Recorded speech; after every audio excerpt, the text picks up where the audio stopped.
start?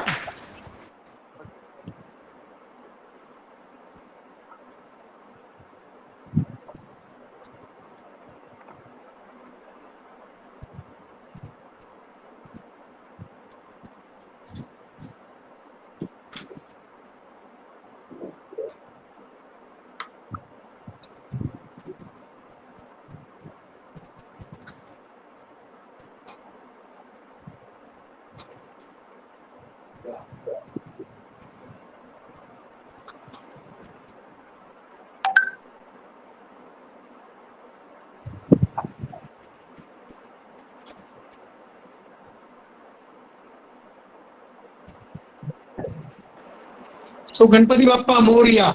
Thank you very much. Oh yeah, this very beautiful. Thank you. Thank you very much, sir. Thank you. Really good, sir. Thank you, sir. Oh, Ganesh Vandan. I'm really glad that this initiative is being started, and thank you, Tyrone and Sreekumar sir, for having started this. Can you see my screen now? Yeah, we can see. Okay. So should I start? Please start. Yeah. Okay. I thought basically Sreekumar sir asked me to if I would share some of my work with everyone here, and the way this talk is kind of made is just to explain a little bit about the background of the type design industry and my work. So that's going to be the gist of what I'll speak about today. So hello everyone. My name is Kimya Gandhi. I'm a typeface designer, font designer. And a lot of times when I say that, people are like, really? Okay. So I thought I will speak to you all about what my work entails and what drives me, what is my inspiration behind the work that I do. To give you a little background, I work. Hello? I think somebody's mic is on still. Mahendra sir is saying something. Oh, could it be my system? Probably. I'll Okay. see her. I guess there's mic is on. Well, anyway, I'll continue. So I work, I'm a partner at the type foundry Mota Italic, which me and my husband and partner, we work together. So mostly we design Devanagari and Latin custom and retail typefaces. So I design the Devanagari and Rob designs Latin part of the typefaces, and together we collaborate on a lot of projects. I live and work in Mumbai, and Mumbai is a city of a lot of contrasts to me. Like, for example, I want to show you this image that I clicked before we were allowed to go out on the streets. This is from the metro constructions. And it's very interesting to me that, this high-tech new technology metro is coming up. But if you see the signages for it, they are all hand on, painted on metal sheets around. So it's kind of this contrast, which I think exists in a lot of different spheres in the city. Also extrapolated that to the entire country. I think in India, we live in a number of centuries together. There's so much continuity of thought, philosophy, and ways of life. To give you an example, I found this app a couple months back. This is basically a Jap Mala app. And I thought it's quite, that totally speaks about this continuity of ways of life that we see in India. This practice has been done from hundreds of years, but now there's an app to do it. So I think that just shows these, the medium perhaps changes, but there are still certain things that kind of are continued. Another thing that we all know about India is that all of us are multilingual and we can read or write more than one script, definitely. So these are some of the languages that I can read and write and understand based on their size, you can see. To give an overview about India, there's 13 scripts, there's 23 languages and around 780 living languages, which means that they have active people who speak those languages. There is such a rich history of visual culture in the country, which is always an inspiration for me. So right from manuscripts in different languages from olden times to even the letterpress, these are some letterpress specimen books, to the amazing hand painted letters that and lettering visual culture that we see in every city. This is from Ahmedabad. This is from Chennai. So it's just like I think walking around in like the streets of our country is like an education in itself when it comes to looking at letter forms. So an example of like not like multilingual communication, which also is quite important and used in a lot of places. And then coming to digital fonts, which is what I work with. So there's a lot of type foundries around the world that create fonts and they basically sell and license them from their website. So this is just a quick state of type today that I see around me is, you may have seen in a lot of malls and areas where you see these signs of branding where you see just because it's a law, at least in Maharashtra, that you have to have the vernacular sign alongside the Latin branding, you see that just because it's a rule, people just like take some font and just like type it, and it's just usually like in one corner somewhere, which always makes me think why this is, and to understand the socio-economic like reasons behind why this is done. Um, and these come in like a lot of different ways. Like this one just is not even transliterated right. So it just makes me think about the sensitivity towards typography in day-to-day aspects. Uh, a lot of other reasons are because of cost of material. Like even though these hand-painted signs look beautiful and are like uh, used to be way more popular before, we see more and more that desktop publishing has taken over, which is also one of the reasons being the cost of material. And so, where you would require hours having to paint one store facade, now you can print like a flex banner for like 12 rupees a square foot or something, and it's easier and cheaper. And so, which is why those hand painted signs get like exchanged with these kind of uh, flex banners, and they've become so cheap that you find them being used for absolutely anything. This was quite funny that I found this particular poster at like a Ganpati festival last year. They're just like one person is wishing another one happy birthday. So I just thought like it's so cheap now that you can just blow up and make flex banners of absolutely anything. Another issue is the Latinization of Indian scripts. So if you see compare Devanagari and Latin, there's nothing. They are completely different in their own nature of the script itself. Like the Devanagari hangs from the top line, but the Latin sits on a base line, and the angle of translation, the pen angle, when calligraphic angle is completely reversed. So all these things are nuanced characteristics of the script, so you can't force one on top of the other, so which we see done in a lot of cases. Like if you see like there is they see one branding and then like kind of try to copy paste its characteristics onto the other, and there's like quite like bad examples of this. If you roam around, you'll see like there's no capitals in Devanagari, but they've just tried to mimic that effect by making this. But even in more modern examples, where this is an example of Colaba Social, which is a more recent contemporary case of branding, but even then you see that the Devanagari has not been like, it's supposed to be a stencil, but the Devanagari is just Adobe Devanagari, which is a system font, and that's not even a stencil. So it's just for me to like think about these issues and be aware of it. Another is cultural appropriation. And this was sent to me by a cousin who was traveling in the US, and this was some Asia section in uh, at the Disney Animal Kingdom. And you can see that they've just made a hodgepodge of whatever they think are Southeast Asian scripts and tried to write Asia with it. First, I thought it said India, so it's not even like legible. So that's a issue of like how we want our scripts to be represented. Another more practical reason why these things happen is because the rendering of Indian scripts may appear more complex than that of Latin, which also leads to examples like this. I feel so bad about this guy who got this tattooed on his body. So this is because, like the rendering isn't working out, and the person who was typesetting obviously did not know if this was looking fine or not. This is from a plane, and you can see the U ki matra is just like flying somewhere in the air where it should be positioned on the correctly.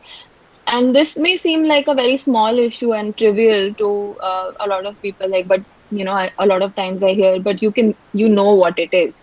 But this is just me thinking aloud about the sensitivity that we need to have in order to have our scripts being represented more correctly.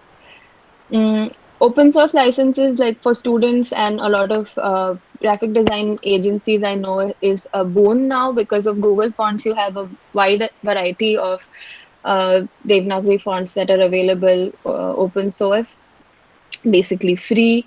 So, but then this makes me think about if, and you see a large number of, if you see the numbers, the statistics of the kind of these fonts being downloaded, you can see that they are in like millions. But that makes me think about, are these numbers reflecting qualitative design decisions, or is it just convenience that it's free so you can just use them wherever? And which kind of shows in this example where the same font Balu, which seems to be a very playful and casual typeface, is being used by this news channel for like crime series. So it's just, again, for us to think about what is happening.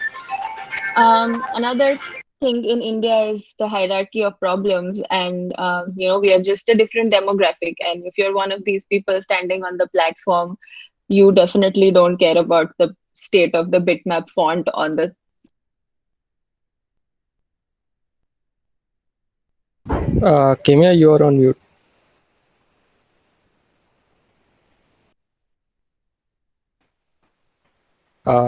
Kimya, I think you are on mute. Okay, is it Yeah, is no, it it's fine. audible now? Please go ahead. Sorry. Since when have I been on mute? I think it just happened. Oh, okay. So just All right. 2 seconds back. Okay. Sorry.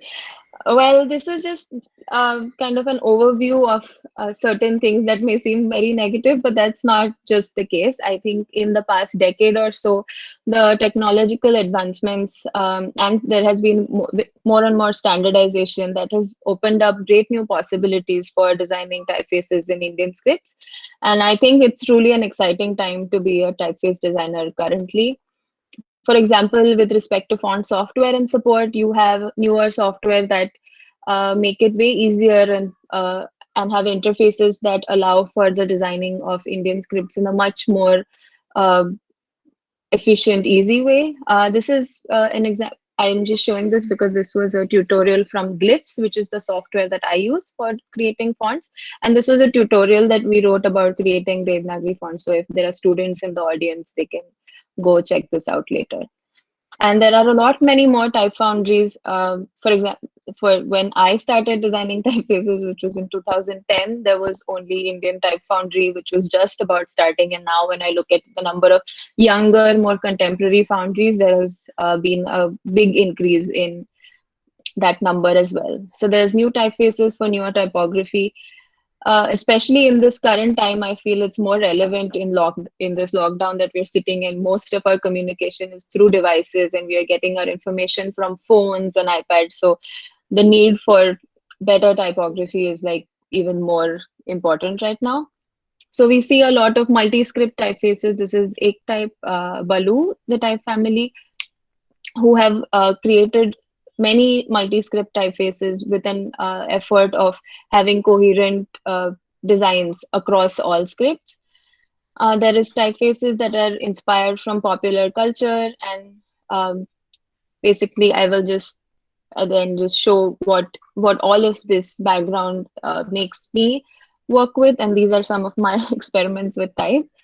Um, I'll just quickly show you some of my projects. So this is Sharad 76. This is a handwritten typeface that was commissioned to me by this advertising agency in Pune. And what the story behind it is quite heartfelt and nice, because this Sharad Deshpande was a very prolific copywriter, and he is also the founder of this ad agency. And at a point in his life, he had a paralytic stroke and lost the ability to write. And his sons decided to gift his gift him a font of his handwriting so that he could still type. And since he was a copywriter, he was very attached to his handwriting. So this was kind of a really nice way of him still being connected with his handwriting, but yet could type on a computer. So I thought the brief was so wonderful, and their intent was so nice. So this is a scan of his handwriting, and the process of doing this was that basically I had to look through a lot of his scans, and we tried to mark certain letters that were very characteristic of his style of writing, and then digitize it. The interesting thing about this typeface is that it is one of the first ones, I think, with these alternates for each letter. This has been done in a lot of Latin handwritten fonts. So there's 4 of each consonant. So you can see there's 4 versions of each, because in true handwriting, you never have the same letter repeating itself. So with the help of like some open type features, I was able to code it in a way that when you type, if you type 2 curves next to each other, those 2 randomly change. And so you get the texture of handwriting as close as possible to his handwriting. So this is a comparison of the font with his scan. While drawing that, I was inspired to do a lot more things with handwritten typefaces. And because I was restricted by his handwriting while working on that project, I decided to draw Maku, which is a stylized interpretation of my own handwriting. And the process was kind of similar. I was drawing again all different characters, vowels, different conjuncts. Then I decided to maybe draw these swash characters, which are nothing, again, new for letter forms in Indian scripts that we've seen. For Devanagari, you always see these like boards, and in calligraphy, you also have these swashes, but they weren't really explored so much in type, in fonts. So, which is why I decided to add this wash feature, and also a lot of Indian inspired icons, because I think like even with these emojis, you have a lot of them that you send around, but there's not so many Indian relevant icons. So basically I based a lot of them on Indian festivals with an intent that you would probably be able to send those around. This is just comparing Devanagari and Latin proportions. So I drew the Devanagari first, and then the Latin was based on that. This is just showing a tracing window in glyphs. And then there is, of course, a lot of other processes that you need to do while designing fonts, which is mark positioning. So which basically means that you ensure that the marks above and below the baseline are anchored to the right point. And then you also, along with this, you also, when designing Indian language fonts, you need to make certain features that make sure that your conjuncts and your script is rendered correctly. So this is, and this all is possible in glyphs, which is what I said, like it is slightly easier to design fonts in Devanagari now as compared to 15 years ago. So this is just a window showing these backend features. I won't go into detail about this. If anybody has any questions, I'm happy to answer them after.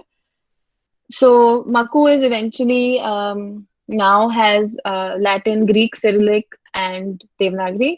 And I was very excited when last year I was approached by Apple to license Maku for their new OS system, Catalina. So now Maku is available on the Mac OS Catalina, and you can go to the font book and download it. And it was quite an exciting thing for me. And that's how the font looks like.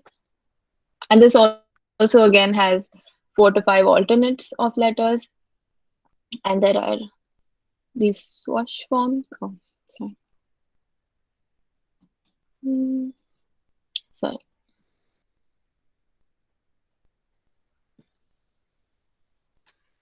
And there's these icons. And then I designed a calendar based with using these icons in typeface sometime last year. Another of my kind of recent typefaces is Chicky.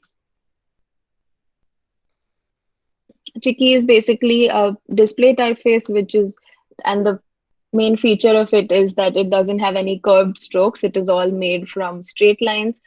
but it's designed in a way that in small sizes and in lighter weights, you can't really tell that it doesn't have the curves. So it has like a really black, bold weight and a really light one too.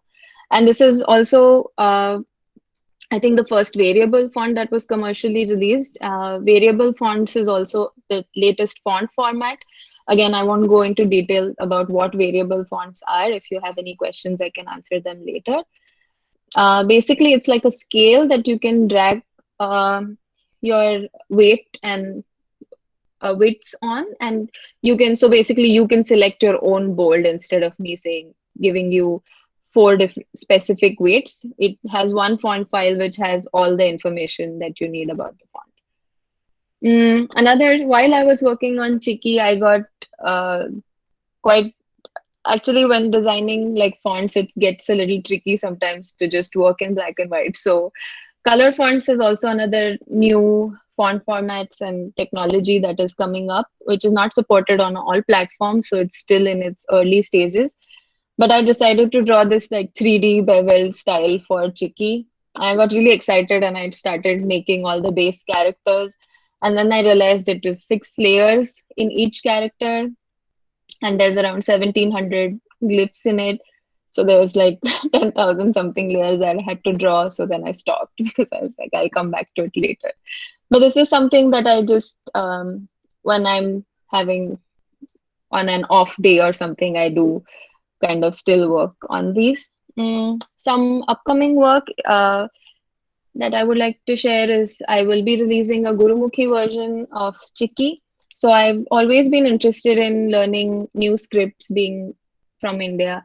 So I recently started learning Gurumukhi. Shout out to Taran because his Instagram feed really inspired me to look up, to really take up the pen again and try and learn Gurumukhi like the way he was showing in his work. So I did that, and this is how Chiki Gurmukhi looks like, and it'll be releasing soon. Also, a part of this project, I decided to add, I also feel that it's not just about the letters. I think the font can, since it represents a script, I think it can have other elements also that make it a more holistic product. So I tried to incorporate these Fulkari inspired patterns. So you can make different Fulkari patterns since it's a Gurmukhi typeface. My latest project has been this Lini Devanagari. It is a super condensed Devanagari typeface. I was basically trying to see how condensed it can go and still be legible. This is also available as a beta font on our website now, so you can go check that out. I'll maybe leave some links. Also, I'm drawing some really condensed icons along with that. And this is also a variable font, and I'm trying to explore different weights. And this will also have an italic access to it. And this is my latest release, which is the Pula 100 font. This was a really special project for me because I have grown up reading Pula Deshpande's books. If anybody is from Maharashtra, I'm sure you've heard of his name and you've probably seen his work. And so I was approached to design a font based on his handwriting. And the process was fairly similar, where I reviewed his scans of his handwriting and then eventually traced them and converted them into a font. So that's the final output. I think there are so many nuanced things about his handwriting. There's no Shiro Rekha, but that's just because he was like, he was probably like writing it so fast that he didn't even like stop to make lines on top of his letters. Also, there are really peculiar things that he does with certain matras and things which I thought were like the essence of him and his personality. So they are a part of the font as well, and they are coded into these combinations. And I was really surprised to see that the design of a font made it to like breaking news. I think Rob was quite amused by seeing that. And in conclusion, I would just like to say that my practice as a type designer, I'm very aware of understanding what my role as a designer is. In some of my early education and meetings with my professor Kirti Trivedi, I was very made aware of the relevance and sensitivity to Asian design, and that's something that I carry even now. Share resources with newer generation of designers, and also to nurture this diversity and be more inclusive as possible. An important part of my practice, this is Professor Kirti Trivedi, is the importance of design education. And I feel like there's something that he said to me that still resonates with me, which is when you see with open eyes, you just see what is in front of you. But when you close your eyes, you can see anything you want. Uh, while I'm not, sometimes when I'm not designing typefaces, I also go teach type design and typography. And a big main part of that has been to incorporate Indian scripts and their just to involve students in like really work with these as well.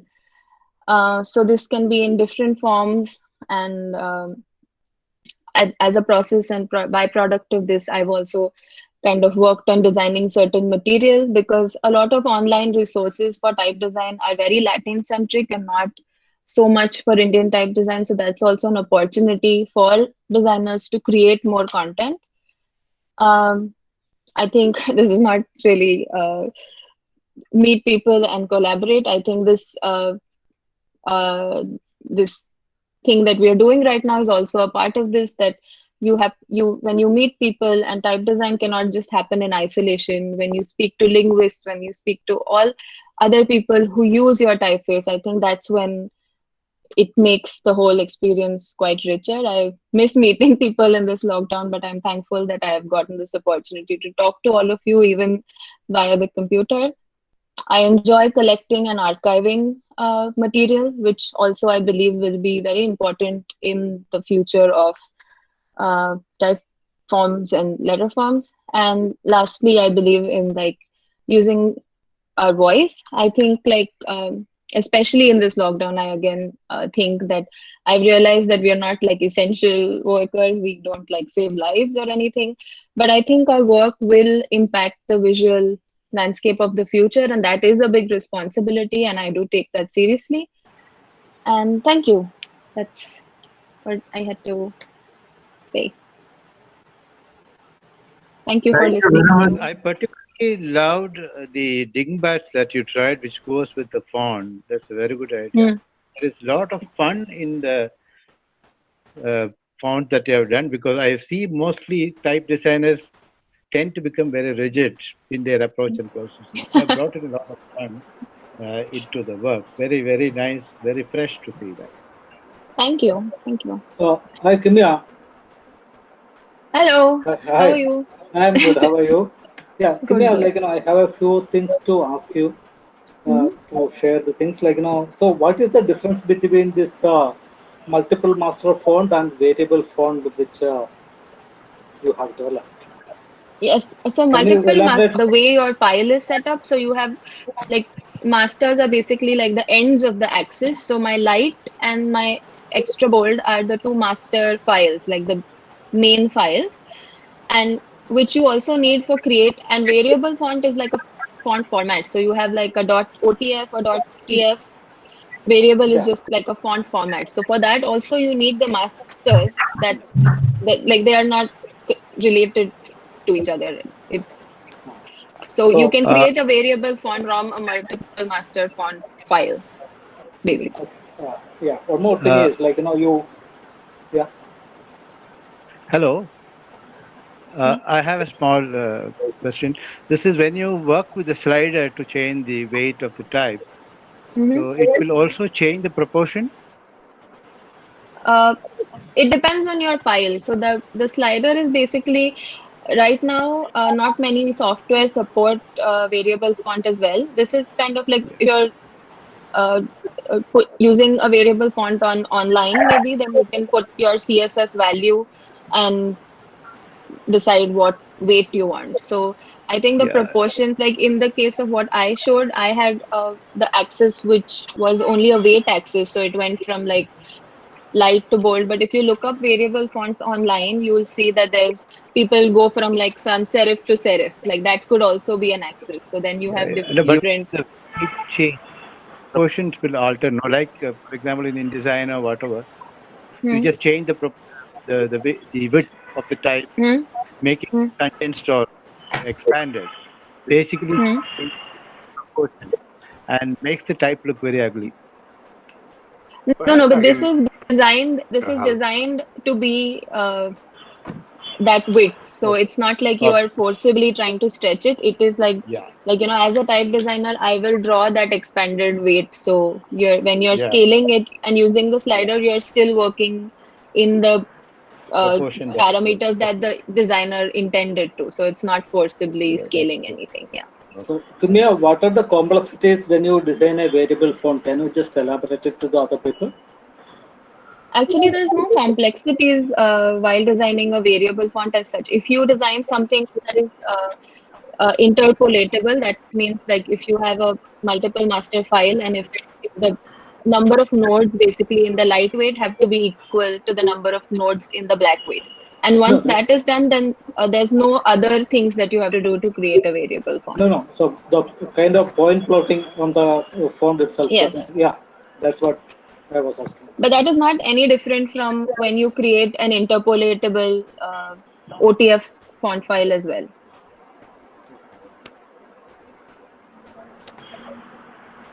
Yeah. Kimya, I had a question. Of course, I mean, this is not the first time we are meeting, and we've had a lot of discussions on, but amazing presentation, very crisp, very to the point. Thank you so much for that. But for the benefit of the larger audience, I just wanted to, get an insight into when you have an idea, कि ऐसा कुछ एक font हम बना सकते हैं. So how much time do you spend with drawing and sketching those things out on paper with a pencil or pen or marker? Do you do grid sheets or do you straight away jump onto digital drawings? Tell us something more about that process. Okay. Sure. I know there's a lot of seniors that I have learned from in this audience. So I won't say like I'm old school, but I still like to draw on paper before drawing on computers. That's just my preferred way. So, and it depends on the time, depends on project to project. So the Lini font that I just showed, that I started when the lockdown started. So, and that's almost completed. So that took 3 months to complete. But there's, so I think it depends also on how many projects I'm doing at the same time. But my preferred way of working is I will sketch out a few letters that I think have the potential of becoming a typeface, and then I trace those onto glyphs, and then I start populating the character set, and then the finer changes I do on the software. Then I don't go back to paper. But sometimes it happens that if I want to see, how the proportions of one particular letter work, like for example, in Gurumukhi, that happened a lot because that is not something that I was native to. Then I was always going back to the calligraphic form and seeing where the thin is, because that's not something that comes very naturally to me. So yeah.